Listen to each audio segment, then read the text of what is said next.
बिस्मिल्लाहिर्रहमानिर्रहीम अस्सलाम वालेकुम वरहमतुल्लाहि वबरकातुहू। स्टार डिटेल्स ग्रुप में मोहसिन महमूद लाहौर। भाइयों दोस्तों, कबूतर की पहचान इतनी इम्पोर्टेंट चीज़ है कि जो कबूतर उड़ाते हैं, जो बाजियाँ जीतते हैं, उन्हें भी वो भी इसके मतलाशी होते हैं। उन्हें भी इसका तजस्सुस होता है कि हमें कबूतर की पहचान का पता हो। और जो पेयर का जिनको शौक़ है नस्ल बनाने का, उन्हें तो वो तो इस चीज़ के मतलाशी होते ही होते हैं। तो ये बहुत इम्पोर्टेंट चीज़ है। और मैं चाह रहा था कि इस पे ना एक और वीडियो बनाई जाए कबूतर की पहचान के हवाले से। एक चीज़ मैं आपको क्लियर कर दूं, जो कबूतरों का इल्म है ये एक टिप नहीं है, ये टिप्स नहीं है, ये बातें टिप्स नहीं है, ये एक मुकम्मल इल्म है। और इल्म कोई भी हो समुंदर की तरह होता है। ऐसा नहीं होता कि आपने जो है ना टिप्स ले ली और आप उस्ताद हो गई, आपने सीख लिया। जब तक आप उस पर प्रैक्टिकल नहीं कर लेते तब तक आप उस पर ग्रिप हासिल नहीं कर सकेंगे। तो कबूतर की पहचान के हवाले से बात करते हैं। नहीं, जब भी हम किसी कबूतर को देखते हैं, फर्स्ट टाइम जब हम किसी कबूतर को देखते हैं, किसी दुकान में देखते हैं, तो सबसे पहले हमें उसका रंग नज़र आता है। जैसे ये कबूतर देख लें, अब हमें इसका रंग नज़र आ रहा है। तो जब दूर से कबूतर देखते हैं ना, हम पहली दफ़ा देखते हैं कबूतर में, सबसे पहले हमें रंग नज़र आता है, उसके साथ हमें उसकी बॉडी नज़र आ रही होती है। और ये याद रखें, जब भी कबूतर को आप देखें, ये दो चीज़ें जो है ना उस पर आपने फोकस रखना है। उसकी बॉडी एक बॉडी बिल्डर की तरह होनी चाहिए, सीना गोल होना चाहिए, तना हुआ होना चाहिए, जैसे एक बॉडी बिल्डर का होता है। बॉडी बिल्डर की तरह वो एक मजबूत कबूतर नज़र आना चाहिए दूर से ही। और उसका रंग जो है वो आपको नस्ल बता रहा होता है दूर से कि ये बज़ाहिर इस नस्ल का कबूतर है। तो हम कुछ चीज़ें हम अपनी पसंद पे इन्हिसार कर रहे होते हैं कि जो हमें नस्ल रंग पसंद है हम उसको ज़्यादा प्रेफर कर रहे होते हैं। तो उसके साथ साथ जो है ना, जिस भाई को कबूतर की पहचान है वो उसकी बॉडी पे भी ज़्यादा फोकस कर रहा होता है। क्योंकि जिनको कबूतर का इल्म जो लोग जानते हैं वो कबूतर के रंग पे डिपेंड नहीं करते कभी भी। कोई भी रंग हो, बस कबूतर पॉइंट्स वाइज पूरा होना चाहिए, मुकम्मल होना चाहिए। मतलब जब हमने देखा है कबूतर को तो हम उसके रंग की तरफ नहीं देख रहे होते हैं, हम उसकी बॉडी की तरफ देख रहे होते हैं। उसकी बॉडी अच्छी होनी चाहिए, तनी हुई होनी चाहिए, बॉडी बिल्डर की तरह होनी चाहिए, मजबूत मसल्स उसके नजर आने चाहिए कि इसकी बॉडी मजबूत है।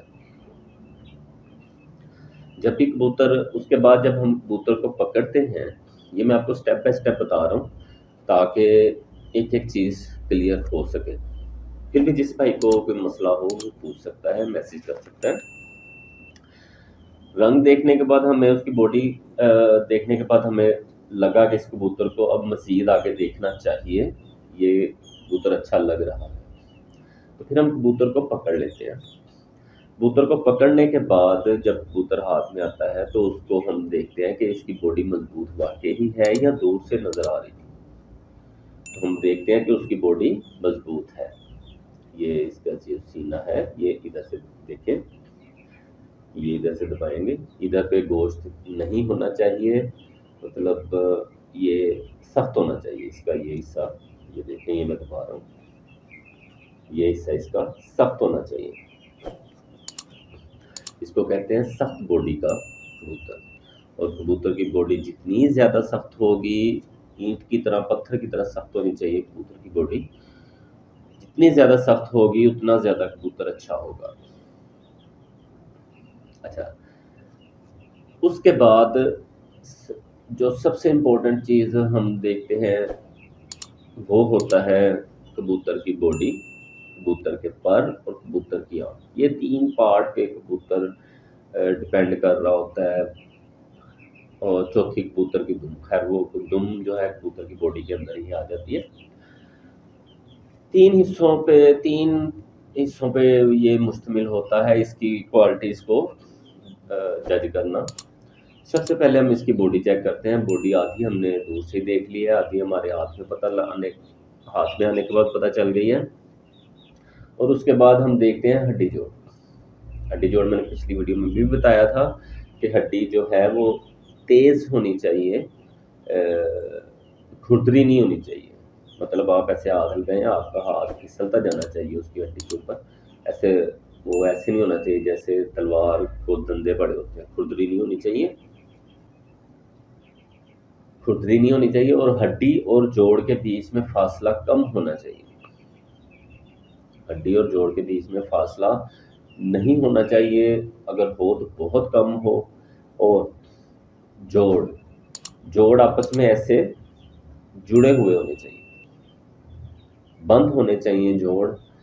इनमें भी फासला नहीं होना चाहिए। अगर फासला हो तो बहुत कम हो, 1 माचिस की तीली या 2 माचिस की तीली से ज़्यादा फासला ना हो, इतना फासला होना चाहिए मैक्सिमम। दूसरी बात आ जाती है, जब हम ये चीज़ चेक कर लेते हैं कबूतर की बॉडी, उसके बाद हम दुम चेक करते हैं। दुम कबूतर की मजबूत होनी चाहिए। इसको गंड कहते हैं, कबूतर की गंड। ये देखें, ये कबूतर की मजबूत और छोटी होनी चाहिए। तो उसके बाद ये बॉडी के हिस्से में शामिल होती है। और उसके बाद ये पर आ जाते हैं। परों पे अगर हम बात करें ना, तो ये पर यहाँ से लेके यहाँ तक एक ऐसे बिल्कुल सीधी लाइन बन रही हो, जैसे फुट्टे से एक लाइन लगाई हो, एक तरतीब होनी चाहिए। इसमें वो तरतीब थोड़ी सी ख़राब है, इसलिए एक मुकम्मल अच्छा कबूतर नहीं है। जिसकी जो मेरे हाथ में है, ये एक मुकम्मल अच्छा कबूतर नहीं है। इसके देखिए एक लाइन नहीं बन रही, इसकी एक लाइन बननी चाहिए थी। अच्छे कबूतर की एक लाइन बननी चाहिए। उसके बाद बात आ जाती है पर की। पर जितना ज़्यादा चौड़ा होगा उतना ही ज़्यादा अच्छा कबूतर होगा। और पर के ऊपर पर चढ़ा हुआ होना चाहिए, परों में गैप नहीं होना चाहिए। और इधर से अगर आप देखते हैं गैप, ये देखिए ये गैप बन रहा है बगलों में, और ये गैप भी नहीं होना चाहिए। बगलें जिस्म के ऊपर ऐसे चढ़ी हुई होनी चाहिए। ऐसे जब आप पूरा पर खोलें, ये देखिए ये गैप बन रहा है, ऐसे गैप नहीं बनना चाहिए। जिस्म के ऊपर ऐसे चढ़ी हुई होनी चाहिए, जिस्म के साथ मिली हुई होनी चाहिए। तो परों में कुछ चीज़ें ये देखते हैं, कुछ परों की क्वालिटी होती है। ये देखें, मैंने आपको पहले भी बताया था, 4 पर बराबर होने चाहिए कबूतर के। 8, 7, 8, 9, 10 ये 4 पर कबूतर के बराबर होने चाहिए। अगर हमें ऐसा कबूतर नहीं मिलता तो ऐसा कबूतर ढूंढें जिसके ये 3 पर बराबर हो। अगर आप 100% कबूतर रखना चाहते हैं तो ऐसे कबूतर रखें। अच्छा, ये 3 पर बराबर होने चाहिए। अगर ये 3 पर बराबर नहीं है तो 10वां पर 9वें पर से छोटा होना चाहिए। 10वां पर 9वें पर से छोटा होना चाहिए। ये मैं आपको कैटेगरी बता रहा हूँ एक तरतीब से, कि सबसे अच्छा पर होता है जिसके 4 पर बराबर होते हैं, वो वाला पर सबसे अच्छा होता है। उसके बाद दूसरे नंबर पे आ जाता है जिसके 3 पर बराबर होते हैं, उसका वो कबूतर सबसे अच्छा होता है। तीसरे नंबर पे आ जाता है जिसका 10वां पर 9वें पर से छोटा होता है। तीसरे नंबर पे अच्छी क्वालिटी होती है जिसका 10वां पर 9वें पर से छोटा होता है, वो कबूतर बहुत अच्छा होता है।